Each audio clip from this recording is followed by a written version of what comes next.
एनकेंटो कहानी है मीराबेल नाम की लड़की की, जो एक ऐसे परिवार में फिट होने की पूरी कोशिश करती है जो बेहद असाधारण है।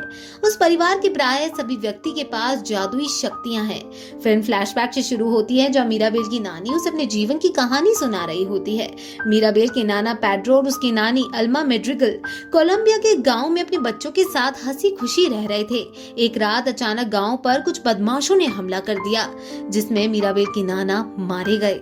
इससे मीराबेल की नानी अल्मा बिल्कुल अकेली पड़ गई। लुटेरे अल्मा और उसके बच्चों को भी खत्म करने वाले होते हैं कि तभी उसकी मोमबत्ती में एक चमत्कार होता है, जिससे वो सारी दुनिया से ओझल हो जाते हैं। इससे अल्मा और उसके बच्चों की जान बच जाती है। उसके परिवार को एक जादुई घर मिलता है। इस जादुई घर का नाम कैसीटा था। कैसीटा की सबसे अनयूजुअल बात ये थी कि ये घर के मेंबर्स की फीलिंग्स को समझ सकता था। कैसीटा एक जादुई शहर में बसा होता है और इस शहर का नाम होता है एनकेंटो। इतना ही नहीं, अल्मा को मिले वरदान के अनुसार इस परिवार में जन्मे हर बच्चे के पास जादुई शक्तियां होती है, जिसके उपयोग परिवार एनकेंटो को प्रोटेक्ट करने के लिए करता है। फिल्म में आगे पता चलता है कि मीराबेल की दो बहनें हैं। लुइसा, जो कि बहुत स्ट्रॉन्ग है और भारी से भारी सामान आसानी से उठा लेती है, वो पूरे शहर के लोगों की मदद करती है। दूसरी बहन का नाम है इसाबेल, जिसे वरदान मिला था कि वह जहाँ भी जाएगी वहीं फूल खिल जाएंगे। मीराबेल की माँ जूलियट के पास पावर था कि वो अपने दिए हुए खाने से किसी भी बीमार आदमी को ठीक कर सकती थी। पेपा यानी कि मीराबेल की मौसी के पास मौसम को अपने मूड से कंट्रोल करने की शक्ति थी। पेपा और जूलियट के हस्बैंड नॉर्मल इंसान होते हैं और उनके पास कोई भी पावर नहीं होती। मीराबेल के 3 कजिन्स थे, डोलोरेस, कैमिलो और एंटोनियो। डोलोरेस के पास पावर थे कि वह सब कुछ दूर से ही सुन सकती थी। कैमिलो के पास अपना रूप बदलने की शक्ति थी और एंटोनियो को पावर मिलना बाकी था। आज वह दिन था जब घर में एंटोनियो को पावर मिलने वाला था। ये भी पता चलता है कि घर के सारे मेंबर्स के बीच मीराबेल ही एकमात्र वो मेंबर थी जिसके पास कोई पावर्स नहीं थे, इसलिए घर के सारे मेंबर्स उसे इग्नोर किया करते थे। नानी का एक बेटा भी था, उसका नाम था ब्रूनो। ब्रूनो को वरदान था फ्यूचर देखने का, लेकिन वह बाकी लोगों के साथ घर में नहीं रहता था। सभी लोग हाउस में पहुंच चुके थे और सभी मिलकर एंटोनियो के रिचुअल्स की तैयारी करते हैं। इधर नानी मीराबेल से एंटोनियो के रिचुअल से दूर रहने को कहती है, क्योंकि उसे लगता है कि मीराबेल मैजिक के लिए नहीं बनी है। मीराबेल अपने कजिन एंटोनियो से मिलने उसके रूम में जाती है। एंटोनियो सभी से डर रहा था कि क्या मैजिकल कैंडल उसे पावर देगी या नहीं देगी, लेकिन मीराबेल उसे एनकरेज करती है और कहती है कि तुम बहुत खास हो और तुम्हें भी कोई बहुत ही खास पावर मिलेगा। एंटोनियो अपनी बहन मीराबेल से बहुत प्यार करता था, इसी के कारण वो उसे बुलाता है ताकि वो उसके साथ पावर्स लेने आगे बढ़ सके।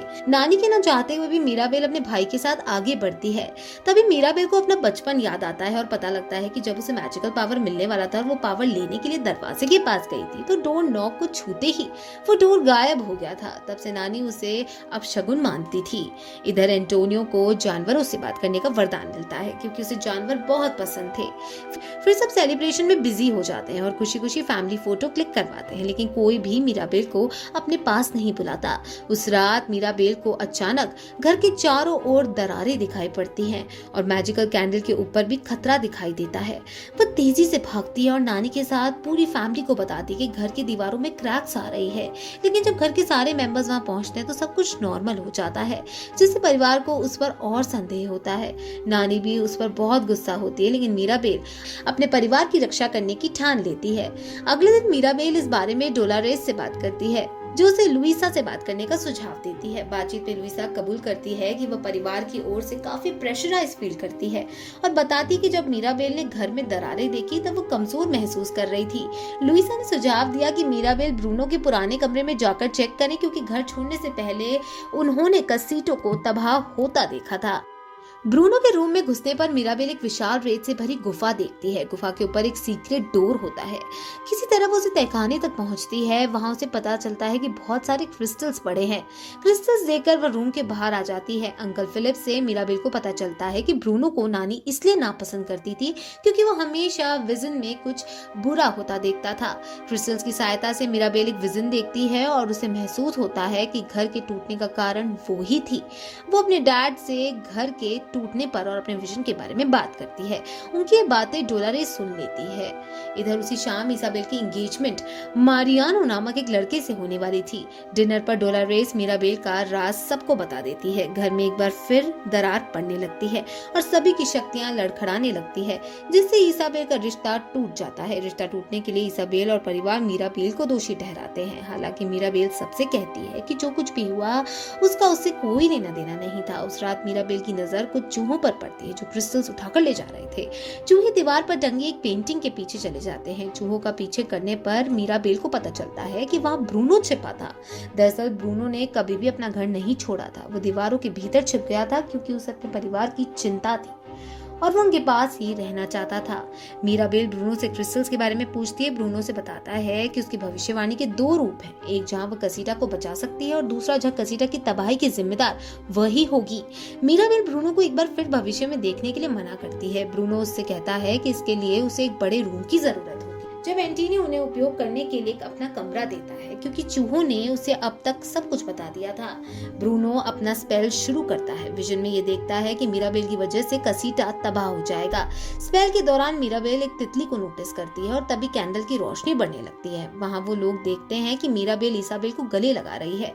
पता चलता है कि कसीटा को बचाने का यही एकमात्र तरीका है। मिराबेल इसाबेल से उसकी सगाई टूटने के लिए माफी मांगने का फैसला करती है और उसके पास जाती है। एक संक्षिप्त तर्क के बाद मिराबेल को पता चलता है कि इसाबेल परफेक्ट रहने की एक्सपेक्टेशन से बोझ महसूस करती है और वह कभी भी मारियानो से शादी नहीं करना चाहती थी और केवल परिवार के लिए ऐसा कर रही थी। अपनी फीलिंग्स को एक्सेप्ट करते ही इसाबेल के पावर्स और बढ़ जाते हैं। दोनों बहनें एक दूसरे को माफ कर देती हैं और गले लगा लेती हैं। इसके साथ ही कैंडल्स के पावर्स भी बढ़ जाते हैं और वह चमकने लगती है। कसीटा की दीवारें भी ठीक होने लगती है। तभी नानी वहाँ आती है और मिराबेल को परिवार पर आने वाले संकटों का कारण बताती है। उनके बुरे बर्ताव से आखिरकार मिराबेल तंग आ जाती है और उसका सब्र टूट जाता है। वह नानी पर आरोप लगाती है कि उन्होंने हमेशा पूरे परिवार पर परफेक्ट होने के लिए हद से ज्यादा दबाव डाला। कसीटा की टूटने की वजह और ब्रूनो के घर छोड़कर जाने का